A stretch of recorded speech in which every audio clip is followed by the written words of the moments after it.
Nos presentamos delante de ti en esta noche por los méritos de nuestro Salvador. En su nombre es que nos presentamos delante de ti y te suplicamos que seas tú con nosotros en este tiempo, que abras nuestro entendimiento, que por favor tu palabra sea la que transforme nuestros corazones y sea este tu siervo un simple vaso para traer el mensaje que tú has puesto en esta noche. Gracias, Padre, porque sabemos que todo lo que ocurre en nuestras vidas, a los que nos has traído a tu gracia, son cosas que nos ayudan para bien. Y es por eso, Padre, que esto que habremos de escuchar, sabremos que traerá un buen mensaje a nuestros corazones. Sea así tu voluntad con nosotros el resto de la noche, en el nombre de nuestro Salvador Jesucristo. Amén.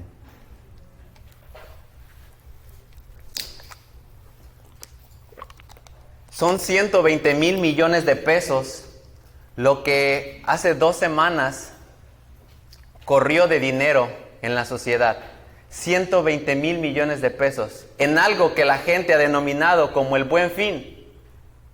Una época en la cual comienza un tiempo del año en la cual la gente cambia su cara.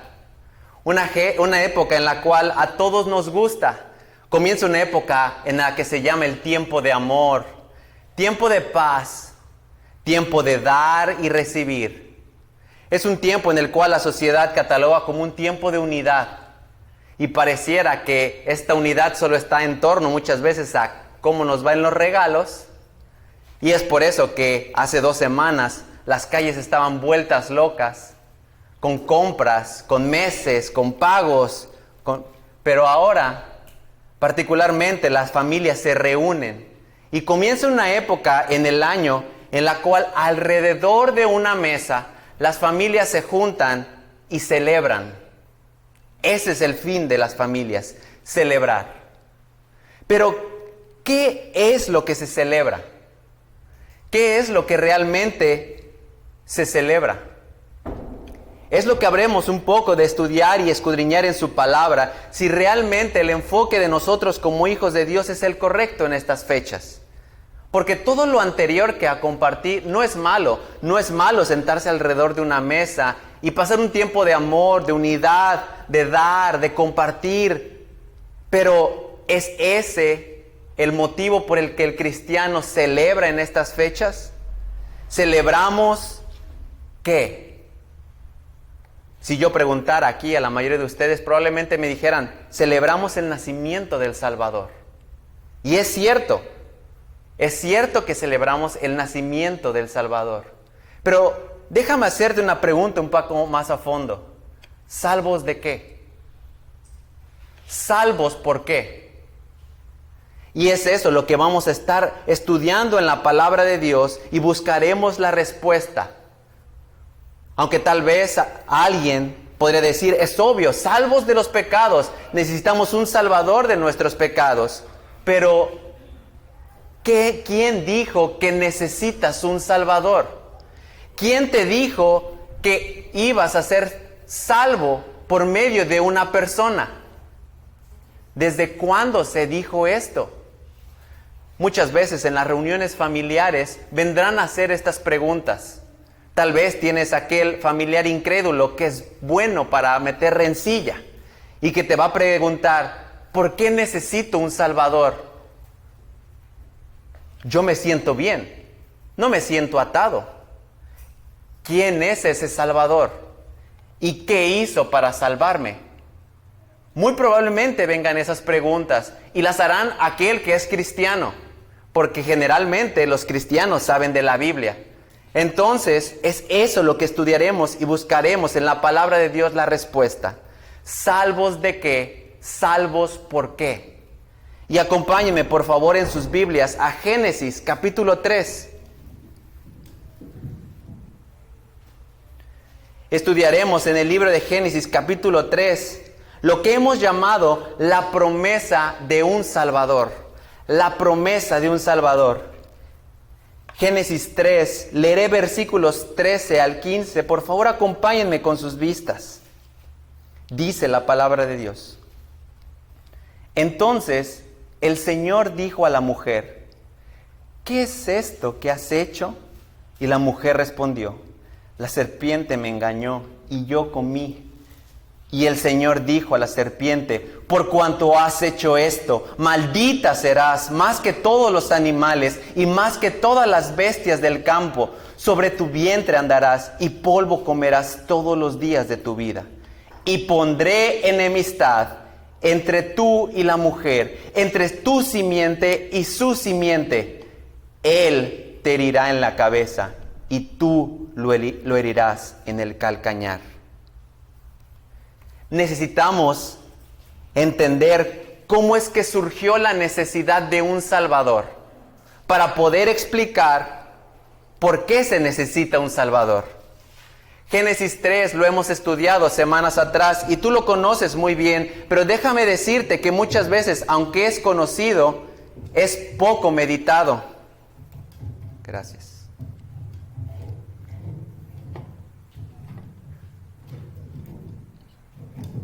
Gracias.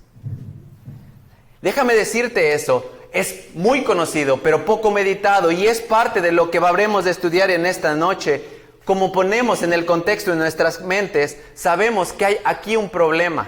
Tenemos aquí, en versículos atrás, una serpiente astuta, la cual es Satanás, que se acerca sigilosamente y cuestiona a Eva la ordenanza que Dios le había dado de no comer del fruto prohibido.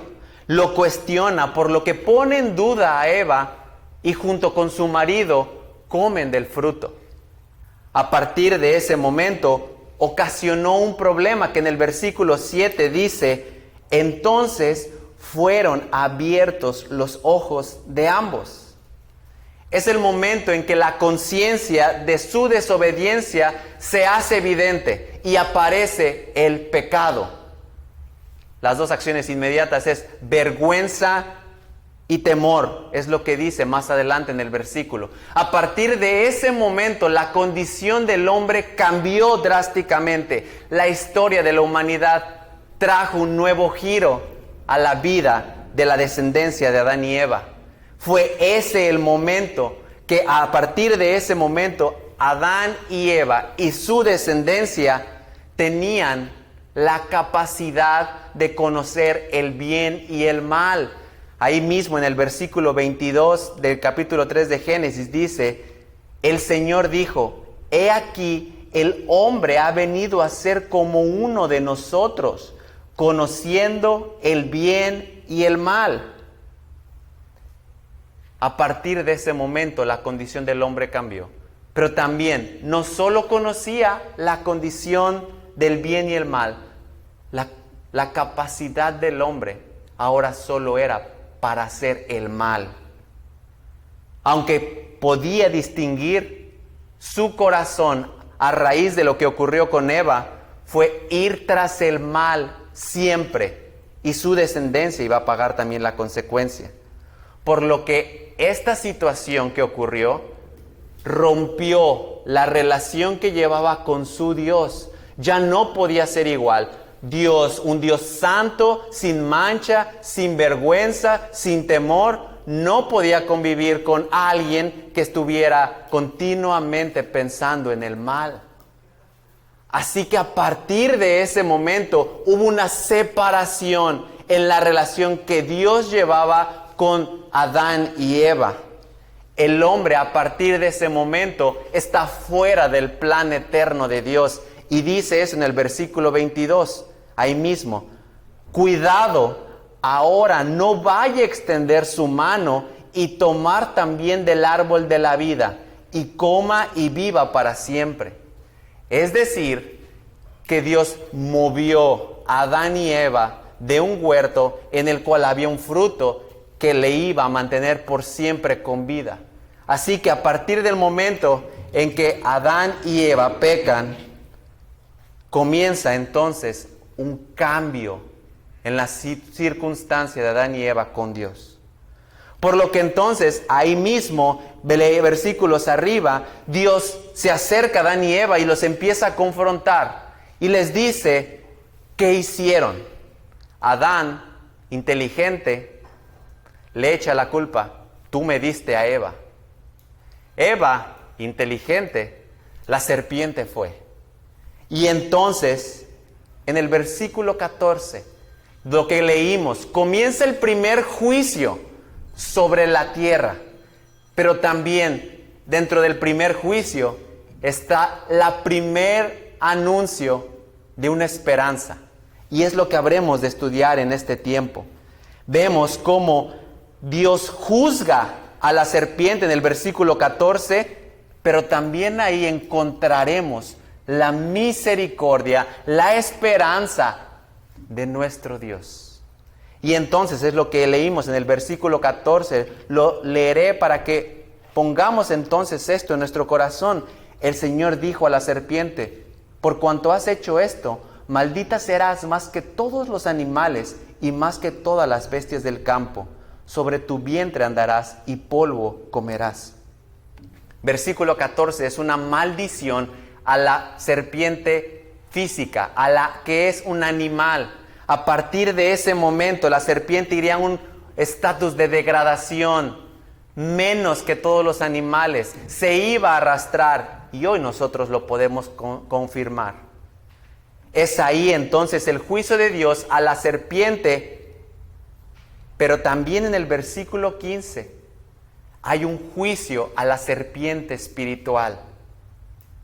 En el versículo 15 descartamos toda posibilidad de que el versículo se esté refiriendo a la serpiente física, porque primeramente, aunque es cierto que hay mujeres que le tienen miedo a las serpientes, hay también hombres. Pero particularmente el contexto de toda la Biblia nos deja ver que constantemente se habla de Satanás como una serpiente. Y veremos que al estudiar este pasaje particularmente, habla de un juicio a Satanás. Y dentro de este juicio, no lo olvides, hay una esperanza, la promesa de un Salvador. Y es lo que habremos de estudiar entonces, la promesa de un Salvador. Y es aquí el primer evangelio que encontramos en toda la Biblia y de ahí en adelante hasta su cumplimiento. Es ahí entonces donde en el juicio se iba a manifestar un cambio en la condición espiritual de la humanidad, pero ahí también la esperanza para redimir a esa condición espiritual. A consecuencia del juicio que Adán y Eva se habían hecho acreedores, ahora Dios iba a traer castigo a ellos, pero su misericordia es igualmente manifestada desde este versículo 15 para mostrar que Dios tenía un plan de redimir a la humanidad. Y es entonces donde entramos ahí el versículo 15 que estaremos enfocándonos en esta noche tarde. Y acompáñenme a poner su vista en el versículo 15. Dice el primer párrafo, y pondré enemistad. Hermanos, es Dios mismo quien ocasiona la primer contienda entre dos figuras. Una actitud y actos de oposición. Es Dios que dice ahí, pondré enemistad. Donde hay diferencia, donde no hay un acuerdo, donde no hay paz. Hay una división clara y Dios la está marcando en el versículo. Y es entre dos simientes. Pondré enemistad entre tú y la mujer, entre tu simiente y su simiente. Habla entonces aquí Dios haciendo una división clara entre la simiente de Satanás y la simiente de la mujer. ¿Quién es la simiente de Satanás? Vamos por favor en sus Biblias a Juan, al Evangelio de Juan, capítulo 8, por favor.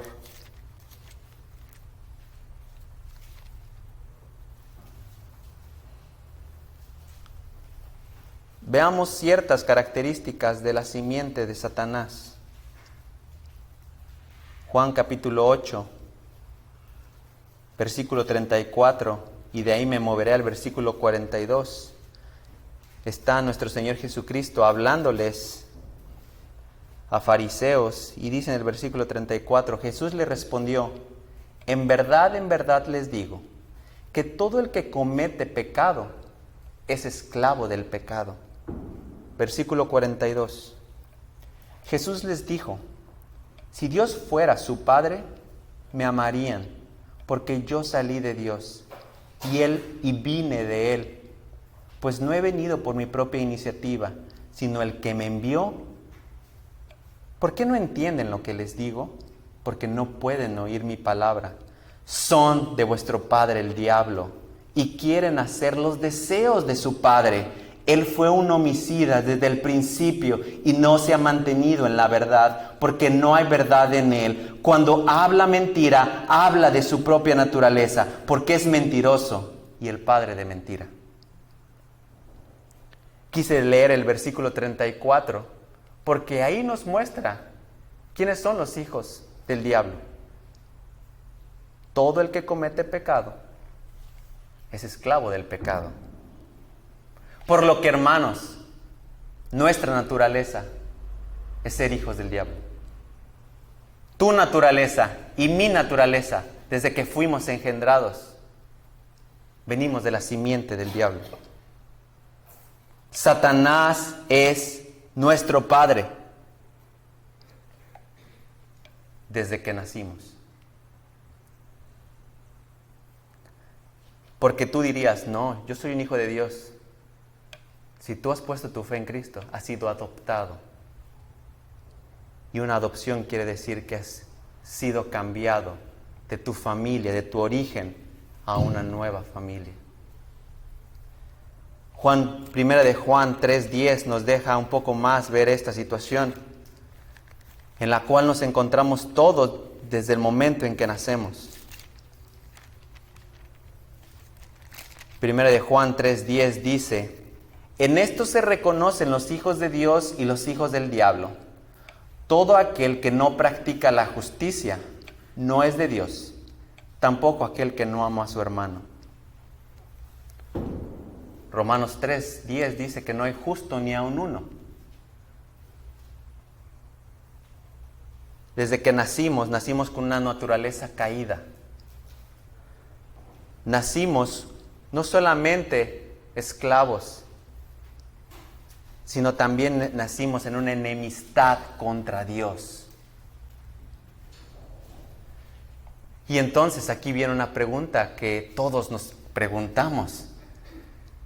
Si ya sabemos quién es de la simiente de Satanás, ¿quién es de la simiente de la mujer? Acompáñenme por favor, regresando al versículo 15 de Génesis 3. La respuesta está en la acción que continúa para saber quién es de la simiente de la mujer. Podemos nosotros encontrar la respuesta con lo que continúa. Dice, pondré enemistad entre tú y la mujer, entre tu simiente y su simiente. Él te herirá en la cabeza. Aquí tenemos una promesa.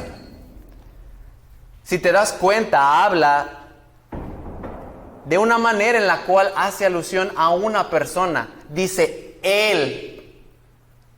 No hace referencia a la simiente. Dice, él. Porque es alguien. No es un grupo de personas. Es una persona que va a herir en la cabeza a Satanás. Hace referencia a que con fuerza golpeará la cabeza y aplastará la cabeza de Satanás. Es un golpe fatal. El Salvador vendría de la simiente de la mujer, con suficiente poder para vencer a quien ni Adán ni Eva pudo vencer. Entonces, cuando nos preguntamos, ¿quién dijo que tenía que ser por medio de un Salvador? ¿Y desde cuándo lo dice? Desde Génesis 3:15, hermanos, está esta promesa. Dios que mostró su bondad antes de juzgar a la humanidad, prometiendo a un Salvador. Si te das cuenta, hasta este versículo 15 aún no ha juzgado al hombre y a la mujer, y ya está dando una promesa de salvar a la humanidad. Porque habla que la simiente de la mujer salvaría, golpearía, heriría a Satanás. La promesa de un Salvador por medio de un hombre. Y es entonces ahí donde podemos confiar. Todavía Dios no juzga y ya está mostrando su amor. Y ya está mostrando su misericordia. Y ya está mostrando que ha de traer a un Salvador. Y entonces, ¿quién es capaz de ser suficientemente poderoso para aplastar a Satanás? ¿Quién es suficientemente capaz de que a través de él sea liberada toda la humanidad? Es entonces donde vemos que es una simiente, una persona, un solo camino, no varios. Génesis 3:15 nos da la promesa, porque tú y yo recuerda de dónde venimos. Acompáñame por favor ahora a lo que será nuestra respuesta a esto. ¿Quién habría de ser el Salvador que sería capaz de aplastar el poder de Satanás? Lo estudiaremos como nuestro segundo punto en Gálatas, capítulo 4, versículo 3 al 5. Gálatas 4, 3 al 5, y lo llamaremos el cumplimiento de un Salvador.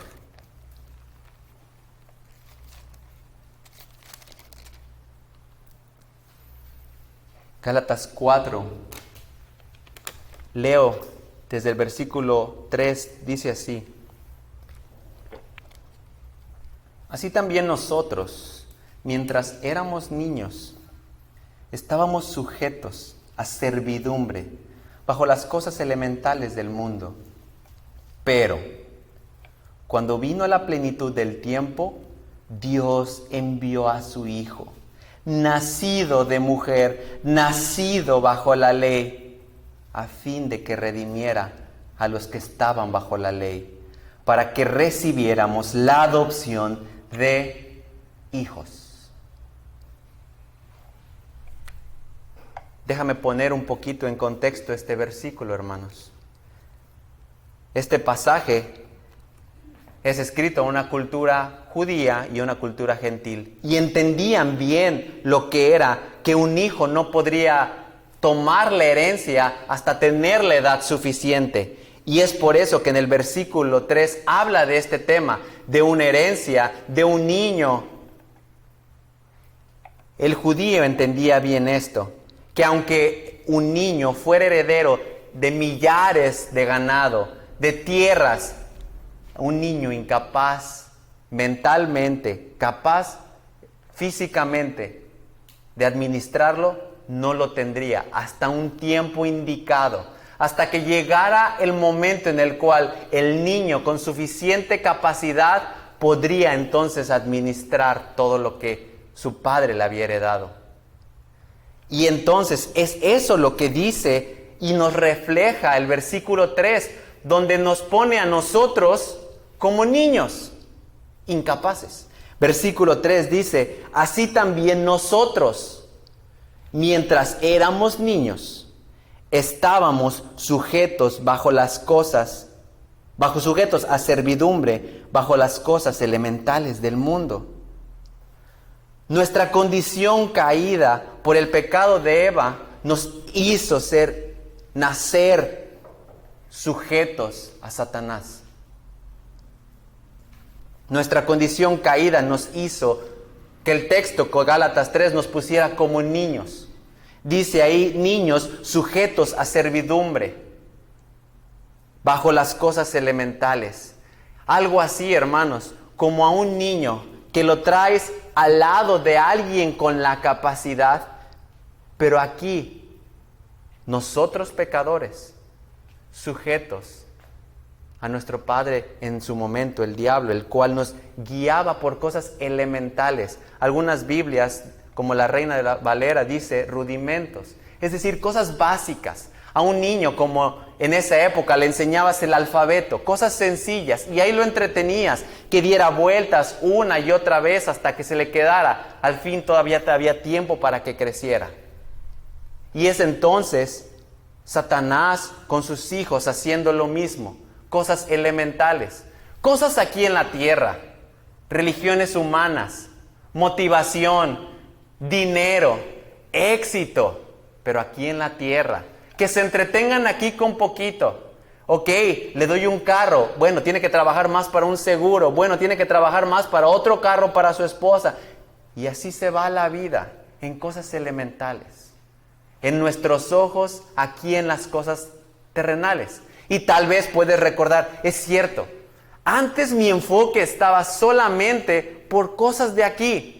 Y preocupado, ¿cómo voy a pagar el agua, el gas, la deuda, los trabajadores? Y solamente mi cabeza estaba en cosas de aquí.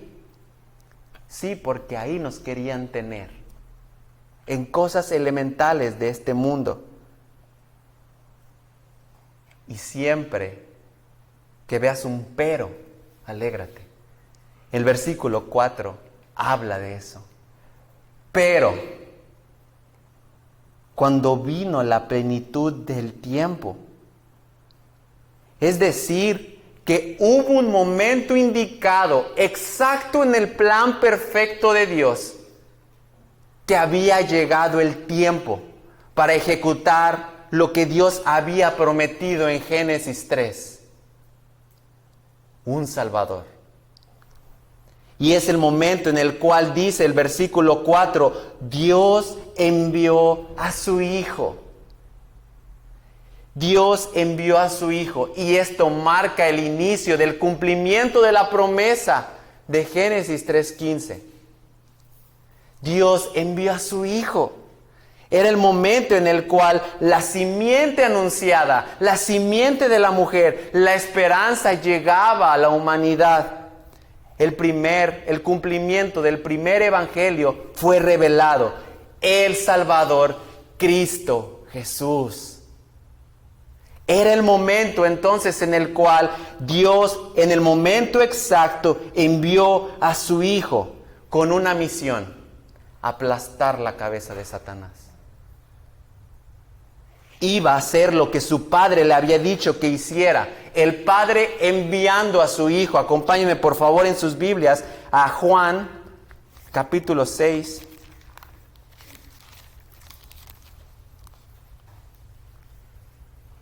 Versículo 38. Es Jesús hablando en esta tierra, diciendo: porque he descendido del cielo, no para hacer mi voluntad, sino la voluntad del que me envió. Y esta es la voluntad del que me envió, que todo lo que Él me ha dado, yo no pierda nada, sino que lo resucite en el día final. Porque esta es la voluntad de mi Padre, que todo el que ve al Hijo y cree en Él, tenga vida eterna, y yo mismo lo resucitaré en el día final. Es aquí entonces el objetivo del Hijo: cumplir la voluntad del Padre, rescatar a sus escogidos de la simiente de Satanás y darles vida eterna, lo que habían perdido desde el momento de Adán y Eva y su descendencia. Algo que se había perdido a consecuencia de la desobediencia. Y entonces podemos preguntar: ya sé quién es el Salvador, el Hijo de Dios. Pero ¿cómo es que la venida de Cristo Jesús es el cumplimiento de la simiente de la mujer? Por favor, vuelve a Gálatas 4. Una vez que nos damos cuenta que nosotros, esclavos a servidumbre bajo las cosas elementales, Dios enviando a su Hijo a cumplir la promesa dada en Génesis 3:15, confirma cómo es que su venida era el cumplimiento. dice el versículo 4, Dios envió a su Hijo, nacido de mujer, nacido bajo la ley. ¿Puedes darte cuenta? Cómo perfectamente la palabra de Dios hace un perfecto engrane. La simiente de la mujer, Cristo nacido de la mujer. Y es entonces Jesús descendiente de la mujer, una humanidad plena, 100% hombre, no un hombre como tú y como yo en cuanto a la condición natural de caída, pecadora, pero sí un hombre en cuanto a su aspecto, su forma, pero esto no le limitó dejar de ser Dios, como dice Juan 1:1, el verbo hecho carne. Así que, aunque no lo entiendas, ni yo lo entiendo, Dios cumplió al mandar de la simiente de la mujer a un hombre sin dejar que su hijo dejara de ser Dios. Y es entonces la promesa completada, Cristo naciendo, porque era necesario que naciera de mujer, pero nació sin pecado. Su condición natural no era como la tuya y la mía, porque a ti y a mí la ley nos condena. La ley nos condena con que nos hagamos acreedores de un pecado. El que quieras, te haces culpable de toda la ley. Pero ¿qué dice de Cristo? Dice Hebreos 4:15, ahí tú tienes más adelante en tu Biblia, que nuestro Señor Jesucristo, que tenemos un sumo sacerdote que no pueda compadecerse de nuestras flaquezas, sino uno que ha sido tentado en todo como nosotros, pero sin pecado. Fue tentado en todo, fue sujeto a la ley, nació de una mujer, pero no pecó. Pero no pecó. Así que ¿quién es el Salvador? Es el Hijo de Dios, que en el tiempo propicio vino a esta tierra, nacido de una mujer, para cumplir la promesa de vencer a Satanás dada en Génesis 3 y dar vida a los cautivos. Ahora, con esto, hermanos, entendiendo la promesa de un Salvador, ¿quiénes necesitan a este Salvador? Versículo 5 de Gálatas, por favor, ahí mismo donde estamos en nuestro pasaje. Gálatas 5, dice, 4:5, dice, a fin de que redimiera a los que estaban bajo la ley. Redimir es una palabra que ya no se ocupa, pero debes conocerla. Redimir es un término legal. Es un término que se entendía como pagar el precio por la libertad de un esclavo o un deudor. Algo así como cuando tú pagas por algo que él no hizo, pero pagas su deuda. Redimir implica sacrificar, implica dar por alguien que no lo merece. Y es entonces aquí lo que dice, que en el tiempo indicado Dios envió a su Hijo, nacido de mujer, nacido bajo la ley, para pagar el precio por aquellos que estaban bajo la ley. Cumplir el precio era el objetivo. Cristo se convirtió en el comprador de algunos que por gracia habrían de ser libertados de la esclavitud de Satanás. Y ahora su sentencia tenía que ser descargada en alguien. Romanos 3, por favor, en sus Biblias. Romanos 3, versículos 23 y 24. Por cuanto todos pecaron y no alcanzan la gloria de Dios, siendo justificados gratuitamente por su gracia, por medio de la redención, el pago que es en Cristo Jesús. Así que ahora nadie por sí solo puede ser redimido. Cristo vino a hacer ese cumplimiento.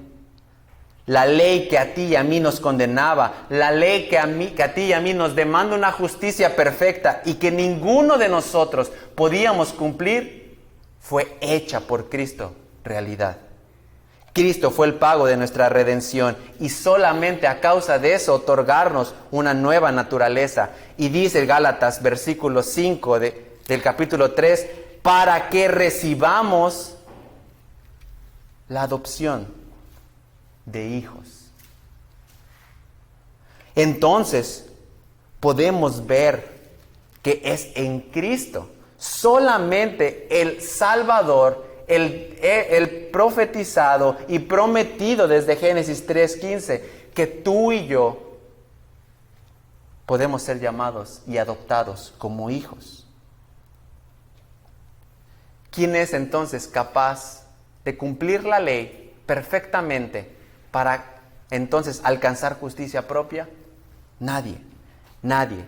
Es solamente por ese cumplimiento, por esa adopción, que es incorporar a la familia a alguien más que no fue engendrada por esa familia. Y es entonces ahora en el versículo 5 que podemos entender que nuestra simiente, por causa del pecado, la naturaleza es, todos nacimos bajo la simiente de Satanás. Pero todo aquel que es adoptado, redimido por Cristo, ahora es llamado hijo de Dios. Efesios 1:5 nos dice, nos predestinó para adopción como hijos, para sí mediante Jesucristo, conforme al beneplácito de su voluntad. Él nos predestinó para ser adoptados hijos para Él, solamente por medio de Jesucristo, conforme a su beneplácito. Entonces, si tú preguntas, ¿qué puedes hacer? O alguien te pregunta, ¿qué puedo hacer para ser adoptado? ¿Qué le vas a decir? Nada. Nada. Si te das cuenta, el versículo 5 dice que los predestinó para adopción conforme a lo que Él quiso, al beneplácito, a su deseo. Así que no es del que quiere ni del que corre, es del que Dios tiene misericordia. Así que entonces nos deja en una situación muy complicada. Porque si no podemos hacer nada, ¿qué vamos a hacer? Clamar misericordia, para que en su gracia Él haya predeterminado habernos tomado como hijos, adoptadonos como hijos.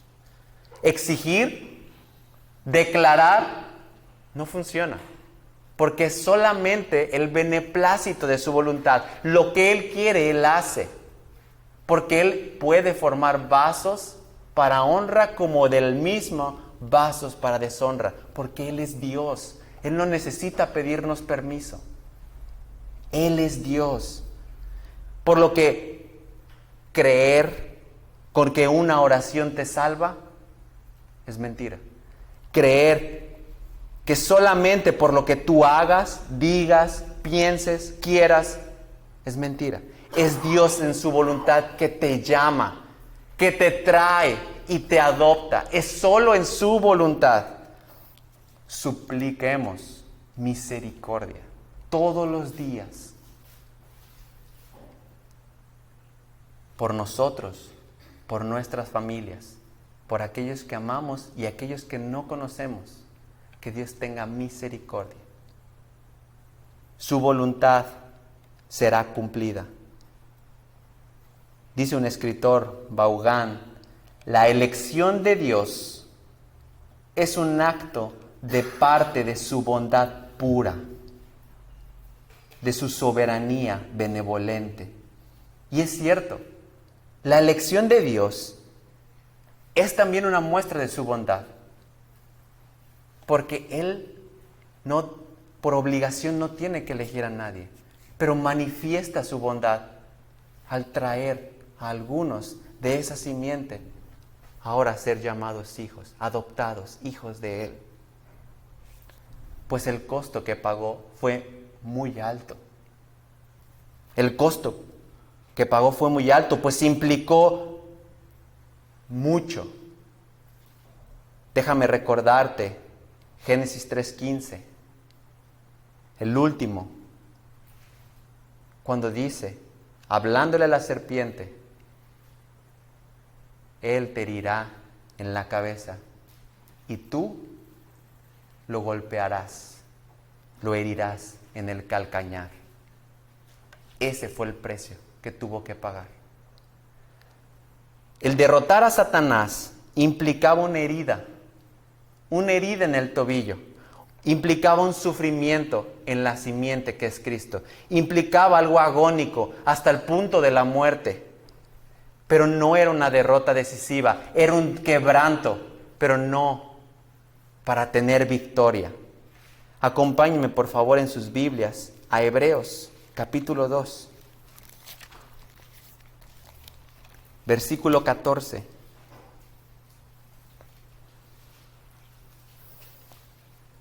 Dice la palabra, así que por cuanto los hijos participan de carne y sangre, Él, hablando de Cristo, igualmente participó también de lo mismo, para anular mediante la muerte el poder de aquel que tenía el poder de la muerte, es decir, el diablo, y librar a los que por el temor a la muerte estaban sujetos a esclavitud durante toda la vida. Cristo tuvo que ser herido. Cristo tuvo que padecer una muerte física por a causa de aquellos que el Padre había predestinado. Sufrió la muerte como juicio. Segunda de Corintios 5:21, aquel que no conoció pecado, le hizo pecado por nosotros. Fue entonces por medio de su muerte que entonces anulaba el poder de Satanás. Lo leímos ahí en el versículo 14, para anular mediante la muerte de Cristo, el poder de aquel que tenía el poder de la muerte. El costo implicó su muerte, pero en su muerte y en lo que continuó, según 1 Corintios 15, que fue resucitar, manifestó que venció aún aquel que dominaba la muerte, a Satanás. Y fue ahí donde aplastó la cabeza.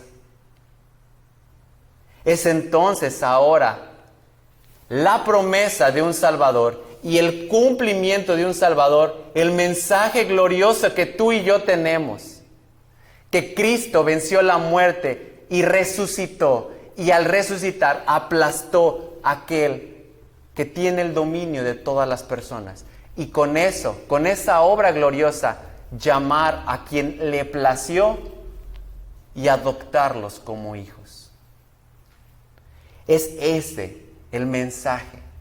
Es eso lo que celebramos, que Cristo aplastó a Satanás y que ahora, solamente por eso, es que tú y yo, el día que vayamos ante nuestro Creador, seremos recibidos como hijos y no seremos recibidos como enemigos, porque así es como nos vemos por naturaleza.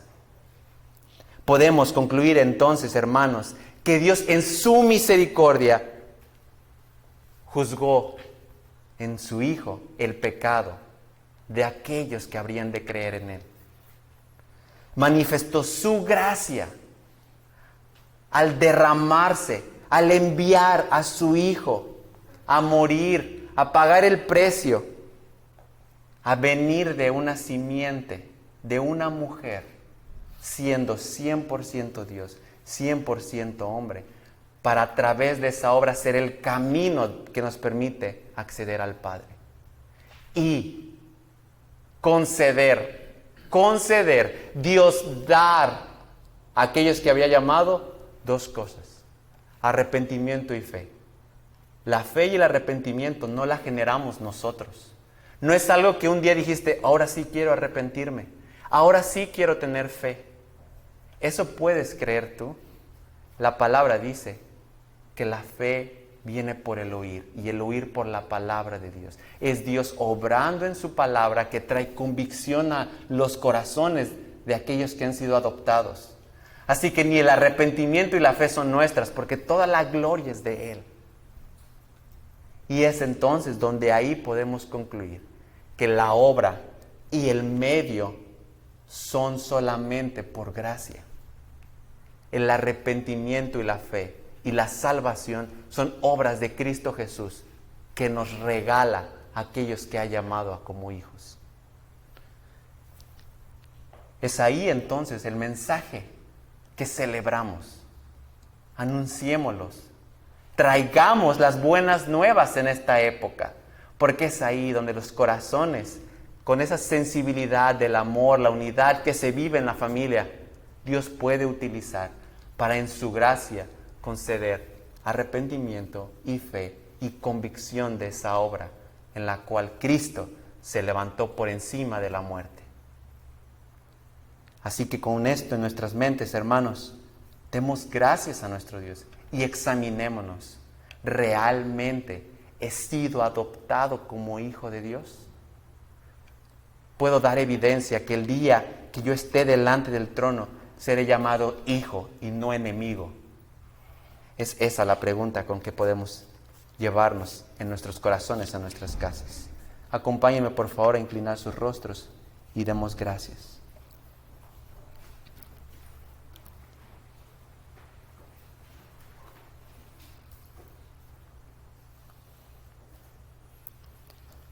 Alabado seas, Dios Todopoderoso, grande, invencible, soberano, eterno. Te exaltamos, Padre, porque en tu infinita misericordia, aún y a pesar de nuestra maldad, de nuestra desobediencia, desde el principio está mostrada tu gracia, tu misericordia, tu bondad. Aún junto con el primer juicio sobre esta tierra, manifiestas la obra gloriosa de nuestro Salvador Jesucristo. Muchas gracias, Padre, porque nos has dejado ver tu gran amor. Nos has dejado ver, Padre, tu soberanía en toda la historia de la humanidad. Nos has dejado ver, Padre, el cumplimiento de la gloriosa promesa de Cristo Jesús. Profetizada, prometida desde Génesis y hecha realidad cada día. Creemos, Padre, y te declaramos como el único Dios. Te exaltamos y creemos que Cristo Jesús vino a esta tierra, cumplió tu voluntad, se entregó a sí mismo, fue a una cruz, sufrió el castigo de la ley, fue a una tumba, murió físicamente, pero para demostrar que en Él estaba la promesa de aplastar a Satanás, al vencer la muerte y resucitar. Y hoy, sentado a tu diestra, nos permite regocijarnos. Ten misericordia de nosotros. No apartes de nosotros tu misericordia, Padre. Y por favor, te suplico que en cada uno de los que estamos aquí traigas convicción de aquellos que por gracia hemos sido llamados tus hijos. Traigas convicción y certeza de esto. Y esa convicción se vuelque en predicar tu evangelio, en no callar en estas fechas, traer a Cristo Jesús, el Salvador de la humanidad. Y aquellos que aún son enemigos tuyos, que pueden estar sentados aquí, traigas convicción de pecado, les concedas el arrepentimiento y la fe que solamente es a través de Cristo Jesús. Padre, no nos abandones. Y te damos tantas gracias, porque esto no es mérito de nadie, sino tú te llevas toda la gloria, la honra y el honor por los siglos de los siglos. Amén.